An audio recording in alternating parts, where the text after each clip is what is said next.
Tout d'abord, avant de commencer, j'aimerais remercier Anne-Dauphine Julian qui a accepté bien gentiment de venir animer ces assises et être notre médiateur et la personne qui fera respecter le temps. Alors je vous souhaite à tous et à toutes la bienvenue dans ce lieu exceptionnel qu'est le Sénat. Je vous remercie aussi d'être venus aussi nombreux répondre à notre appel pour ces premières assises du funéraire organisées par la CSNAF. Mais alors qu'est-ce que c'est qu'au juste la CSNAF? La CSNAF, que j'ai l'honneur de présider, est la Chambre syndicale nationale de l'art funéraire. Elle fédère les industriels du funéraire tels que les fabricants de plaques, de fleurs, les granitiers, les fabricants de cercueils, de capitonnage, d'urnes, etc., etc. Elle les fédère dans le but de préserver leur métier et de préserver leur savoir-faire. Dans ses activités, la CSNAF compte l'organisation du Salon funéraire du Bourget, qui a lieu tous les 2 ans. Elle l'organise depuis 1987, c'est-à-dire presque 30 ans. La préservation de nos métiers est l'objectif numéro 1 de notre chambre syndicale. Pour y parvenir, nous organisons des études économiques sur les entreprises du secteur, mais aussi des études sociologiques confiées au CREDOC sur les usages funéraires en France. C'est grâce à une bonne compréhension des pratiques funéraires et de leur évolution que nos entreprises pourront s'adapter et ainsi faire perdurer leur savoir-faire.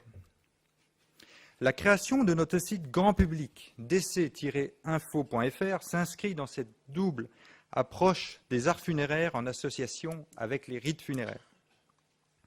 Et ceci dans l'intérêt général. C'est donc dans cet esprit, et avec une grande attente, que commencent ces premières assises du funéraire. Vous allez assister dans quelques instants à la présentation de cette étude inédite sur le deuil par Pascale Ebel, directrice du département consommation du CREDOC, en duo avec Tanguy Châtel, sociologue. Nous aurons ensuite une table ronde avec 4 experts reconnus sur les thèmes issus de l'étude.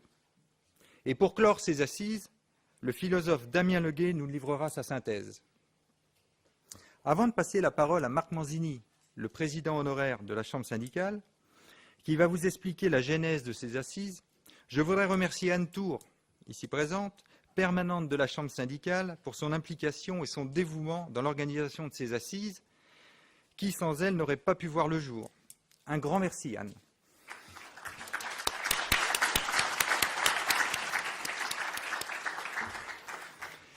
L'étude qui a été faite est pleine d'enseignements. J'espère qu'elle vous passionnera. Je vous souhaite une excellente et fructueuse après-midi. Marc, je te passe la parole. Je vous remercie, vous avez parfaitement respecté le timing. Nous accueillons maintenant Marc Manzini, qui est président honoraire du CSNAF et qui est l'initiateur du projet qui est les assises du funéraire auquel nous assistons aujourd'hui. Bonjour à tous, bienvenue au Sénat. Oui, je m'appelle Marc Manzini, fabricant d'articles funéraires. Je suis président honoraire de la Chambre syndicale et militant depuis 35 ans. Ça a commencé. Plus fort, ça va, non? Oui. Plus fort, allez. Je suis convaincu, ce qui justifie mon militantisme, par les vertus de l'action collective et passionné par ce métier, qui m'a fait découvrir bien des choses. Je suis animé par des convictions profondes. Les métiers du funéraire ont pour moi une utilité et une responsabilité sociale évidente. Je suis à l'initiative de nombreux projets structurants pour la filière funéraire, dont le dernier, Assises du funéraire. Bon, je réitère un hommage à Anne, parce que c'est vrai qu'on peut très bien penser, si on n'a pas des gens qui coordonnent et qui arbitrent, c'est pas évident ce genre de manifestation à mettre en place. Alors pourquoi ce projet? Notre démarche se veut d'intérêt général. Elle vise à rapprocher plusieurs mondes qui ont un intérêt commun, servir au mieux les besoins des familles endeuillées. Pour atteindre cet objectif de qualité de service aux familles, la CSNAF a décidé de créer ce projet d'assises du funéraire, premier du genre, qui devrait être un moment fort d'échange et d'enrichissement des connaissances préalable à toute action. Ce projet nourrit plusieurs ambitions. En premier, l'amélioration des connaissances générales sur le sujet de la mort, du deuil et de leurs conséquences sociétales, néfastes sur les plans psychologiques, sociaux et économiques. Ces sujets, bien que préoccupants et touchant tout être humain au cours de sa vie, Louis-Vincent Thomas disait que la mort hantait les vivants tout au cours de leur vie, sont plutôt occultés par la société.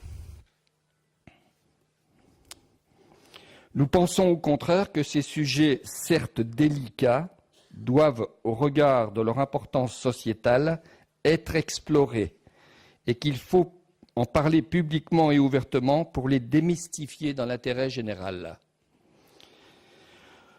La deuxième ambition, mais il y en a bien d'autres, est celle de l'amélioration du niveau de qualité de prestation, qui pour moi est le seul gage de pérennité des métiers d'art funéraire.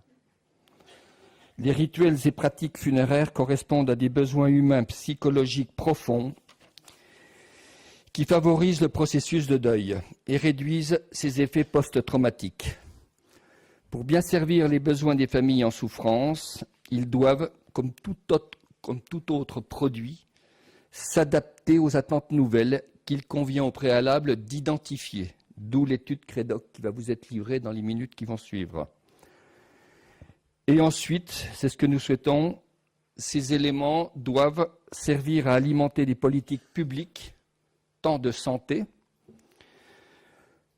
que celles des acteurs funéraires, des acteurs des services funéraires, dont ceux de formation.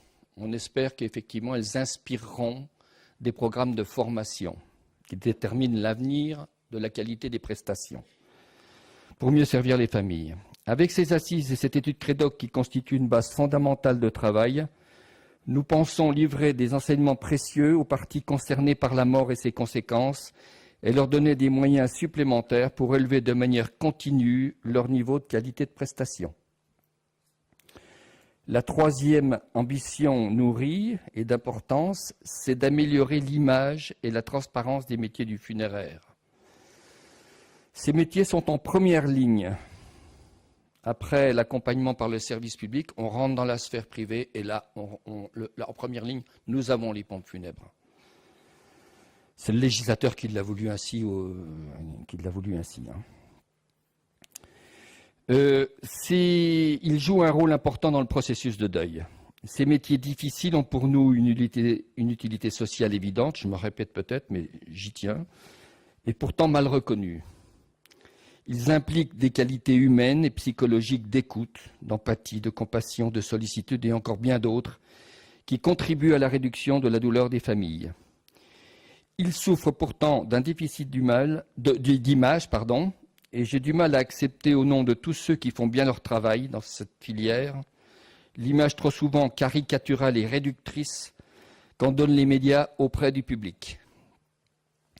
Avec ce projet, la CSNAF espère faire passer l'image d'une filière responsable qui se pose des questions fondamentales sur son rôle social et économique et en débat ouvertement dans le but de mieux servir les intérêts des familles pour mieux maîtriser son avenir.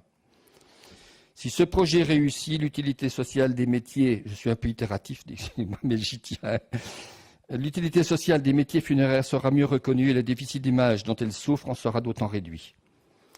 Avec le contenu de ces travaux, nous envisageons également d'alimenter notre site d'information grand public, dont Aubin vous a parlé, et d'améliorer encore la transparence sur les métiers du funéraire.